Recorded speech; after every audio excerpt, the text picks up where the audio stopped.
Jadi karena ada banyaknya kekerasan yang saya alami, saya tidak dinafkahi lahir batin selama hampir setengah tahun. Akhirnya dimediasi oleh salah satu habaib imam besar yang katanya imam besar di Indonesia. Beliau memediasi masalah kami berdua. Sempat marah dengan perlakuan oknum Habib AJ ini. Kezalimannya terhadap saya, sempat ditegur keras dan sempat menyebutkan bahwa kamu sudah menindas Zeda sebagai seorang istri. Katanya akan didamaikan oleh salah satu ulama besar lah. Ulama besar apa imam besar? Ayo. Besar, ya. Boleh saya sebut namanya nggak nih? Atau inisial aja? Inisial imam besar siapa yang mendamaikan? Ya, jadi karena ada banyaknya kekerasan yang saya alami, saya tidak dinafkahi lahir batin selama hampir setengah tahun. Akhirnya dimediasi oleh salah satu habaib imam besar yang katanya imam besar di Indonesia, inisialnya Habib RS. Beliau memediasi masalah kami berdua dan sempat memberikan nasihat kepada si suami saya itu untuk berpoligami secara adil. Jadi setelah bosan sama saya, dia udah cari celah untuk ngebuang saya tuh. Tapi si Habib imam besar ini minta untuk AJ, kalau kamu mau memperbaiki poligami ini akan lebih baik. Jangan zolimi Zeda lagi. Tapi kalau memang sudah tidak bisa dipertahankan, bercerainya harus di atas materai. Saya yang mengajukan diri menjadi saksi agar ini bisa digunakan Zeda sebagai legal standing, agar dia tidak difitnah, mohon maaf, kumpul kebo, karena kami hanya menikah sah secara agama.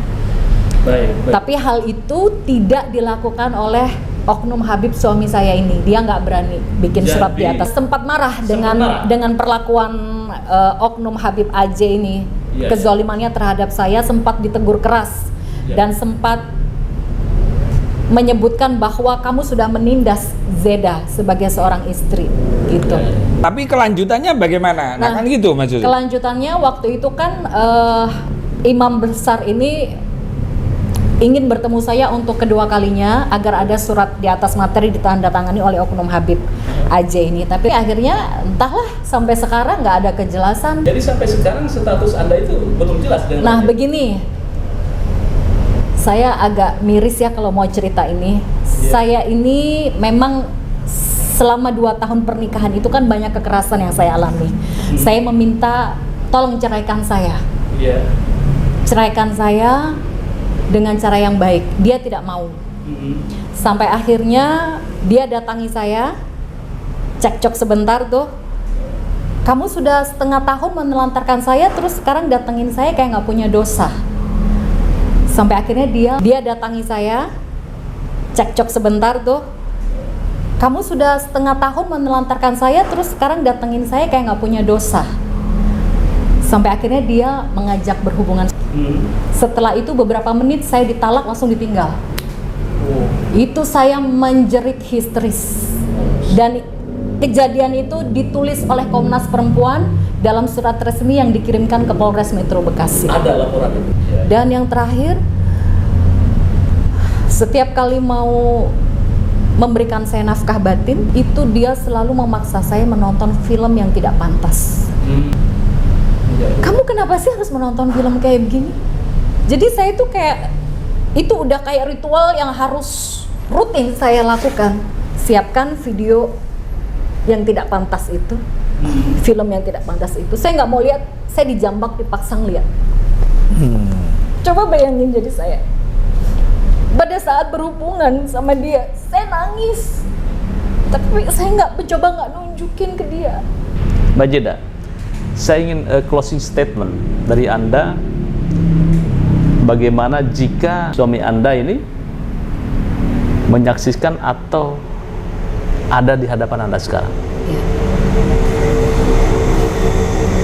Yang pertama, saya ingin menyampaikan bahwa pernikahan saya ini bukan sebatas pernikahan siri, karena pernikahan siri itu kan konotasi definisinya negatif.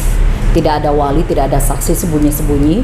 Sedangkan pernikahan saya ini kan tidak sembunyi-sembunyi. Ada saksi dan ada wali yang merestui dan sesuai syariat. Jadi saya lebih nyaman jika pernikahan saya ini disebut pernikahan yang sah secara agama. Iya. Gitu. Karena sirih kan konotasinya ada yang negatif gitu. Itu poin pertama. Poin kedua yang ingin saya sampaikan terhadap oknum Habib AJ ini, jika kamu menyaksikan saya sekarang, jika kamu menuduh saya kowar-kowar atau apalah dengan segala macam, saya ingin menyampaikan sesuatu bahwa semua kezoliman yang sudah kamu lakukan itu sudah telah dibuka nyata oleh Allah Subhanahu wa taala. Sebelum-sebelumnya Allah menutupi aibmu, tapi sekarang Allah membuka aibmu melalui kezolimanmu terhadap saya. Dan ternyata banyak perempuan yang kamu zolimi. Jadi saya anggap apa yang saya lakukan ini adalah sebagai bentuk jihad saya sebagai seorang wanita muslim. Karena kalau saya diam melihat kezolimannya, nanti di akhirat saya akan ditanya oleh Allah, Zeda, kenapa kamu sudah tahu bukti-bukti kezolimannya, kenapa kamu diam? Oleh karena itu saya memberanikan diri untuk bersuara dengan segala konsekuensi yang saya hadapi. Kita tahu sendiri netizen kan juga ada yang mulutnya sadis ya. Tapi saya berusaha untuk melakukan ini karena Allah, agar tidak ada lagi korban-korban wanita pribumi khususnya yang direndahkan harkat dan martabatnya oleh oknum Habib ini. Dan semoga ini menjadi contoh dan inspirasi untuk perempuan di luar sana, agar saat Anda dizolimi, mau Anda statusnya istri ke-1, ke-2, ke-3, ke-4, jangan takut untuk bersuara karena Anda takut. Jangan takut karena ada Allah yang akan menolong kita. Ya. Baik, saya merinding dan terenyuh ini. Mungkin sebagian besar Anda jika seorang perempuan pasti bagaimana merasakan kepedihan yang dirasakan oleh Mbak Zeda Salim ini. Terima kasih. Jangan lupa like, share, subscribe pada Suka TV. Wassalamualaikum warahmatullahi wabarakatuh.